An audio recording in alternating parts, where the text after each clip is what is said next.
So here we have the, I think it's a Lawnmaster 350. I'm not really too sure, but it's got a Briggs & Stratton on it, 3 horsepower, dog's not included. It has a petrol cap here, but I'm using this off a friend's reel mower at the moment, so it doesn't come with that. It does run, but it takes a bit of the gypsy's breath to get it running, a bit of the start you bastard. But once it's running, it's sweet. As far as the blade goes, it does cut really well. But I would say, it's sort of, if you look at here, it's cutting on the front edge of the blade. So it might need adjusting slightly, I'm not too sure. I'll show you a video of it starting and running. So this is it running. I do use a bit of this to get it going.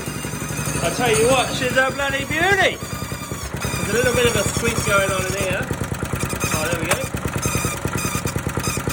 Something's doing, something's rubbing. So there she is. She's a bit loud.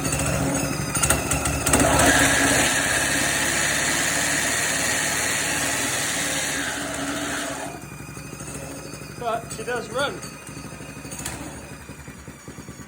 She's a beauty. Start your bidding, enjoy the bid. Good old reel mower.